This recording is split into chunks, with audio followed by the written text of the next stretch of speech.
Fala pessoal, tudo bem?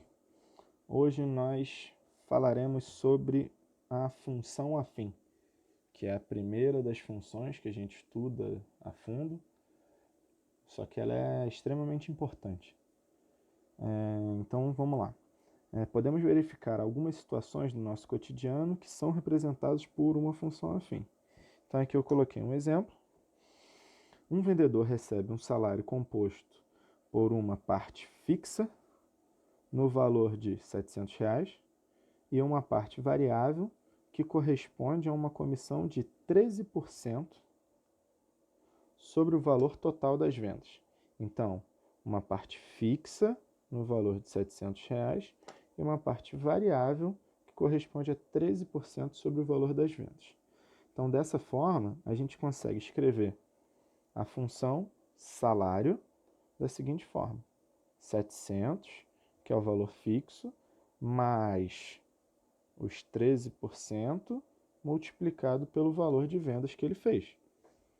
Então, a gente consegue transformar isso aqui em algo mais simples, que ficaria: o salário será dado por 700 mais 0,13 vezes x, onde x é o total de vendas e S é o salário. O total de vendas é a nossa variável independente e o salário é a nossa variável dependente. Lembram disso?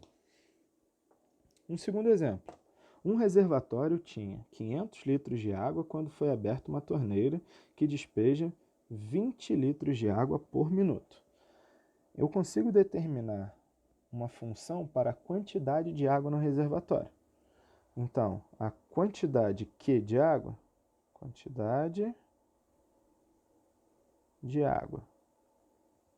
será dada por 500, que era a quantidade de água inicial, somado de 20, que é a quantidade de água que a torneira despeja, vezes x, que é o número de minutos.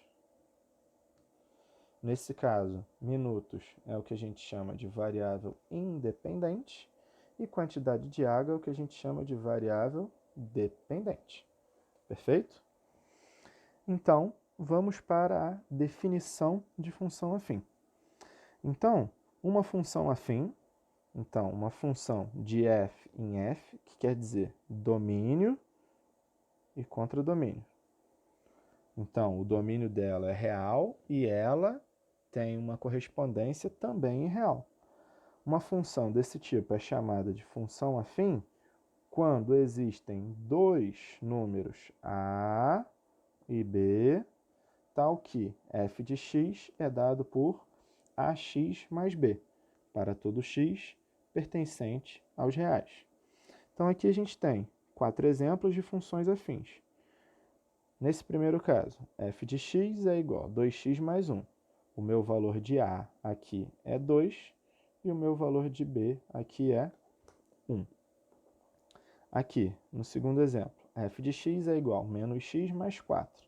O meu valor de a é menos 1 e o meu valor de b é 4. No terceiro exemplo, f de x é igual a 1/3 de x mais 5. O meu valor de a é 1/3 e o meu valor de b é 5. Aqui, no quarto exemplo, f de x é igual a 4x, onde o meu valor de a é igual a 4 e o meu valor de b, como eu não tenho, é igual a 0. Vamos voltar aqui nesses dois exemplos. Esse aqui é o meu valor de b e esse é o meu valor de a. Conseguem perceber? Esse aqui é o meu valor de b e esse é o meu valor de a. Conseguem perceber? Então, podemos dizer que o b sempre vai representar a parte fixa e o a sempre vai representar a parte variável. Beleza? Então, vamos lá. Vamos seguindo na matéria. Valor de uma função afim. como que eu acho o valor de uma função afim? Para eu achar o valor de uma função afim, basta substituirmos um valor numérico no lugar de x. Olha só que beleza. Então aqui eu tinha uma função f de x é igual a 2x mais 3, e eu quero achar f de 1. Ou seja, no lugar do x, eu estou substituindo por 1. Olha que maravilha. Então, se na minha função era 2 vezes x mais 3, agora o meu x vale 1. Então, vai ser 2 vezes 1 mais 3. 2 vezes 1 dá 2. Mais 3, 5.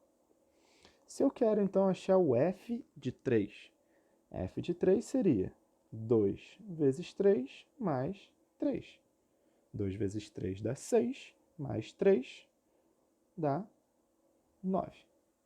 Se eu quero achar, então, f de menos 2, no lugar do x eu vou substituir por menos 2. Então, vai ser 2 vezes menos 2 mais 3. 2 vezes menos 2 dá menos 4. Menos 4 mais 3 dá menos 1. E agora, se eu quero substituir no lugar do x, 1 meio. Então, vai ser 2 vezes 1 meio mais 3.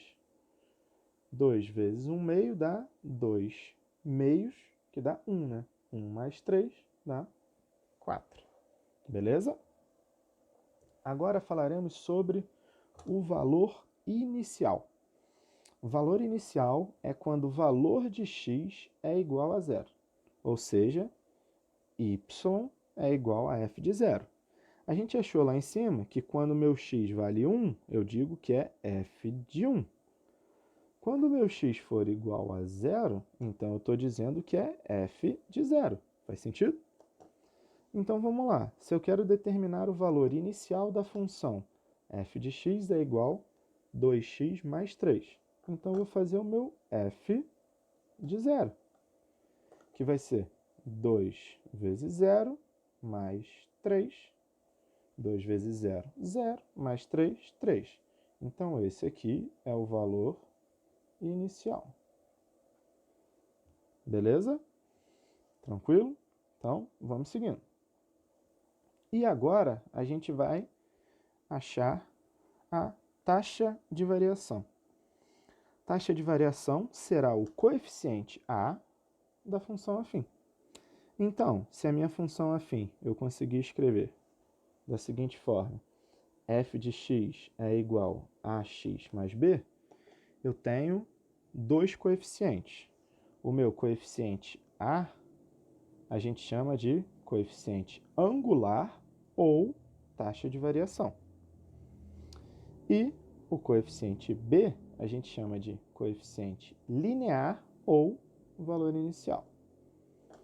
Só que a gente tem duas coisas muito importantes que estão aqui embaixo. Ó.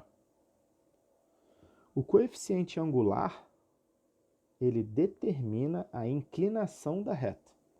Ou seja, ele vai dizer se a reta está mais ou menos íngreme em relação ao eixo x, se ela está crescente ou decrescente, a minha função. Isso a gente vai ver mais para frente. E o coeficiente linear determina onde a minha função corta o eixo y. E isso é justamente o nosso valor inicial, que a gente também verá mais para frente. Então, sempre tenham em mente que a minha função afim pode ser escrita da seguinte forma: f de x é igual a x mais b, e o a equivale ao coeficiente angular, e o b equivale ao coeficiente linear. Beleza, pessoal? Um abraço!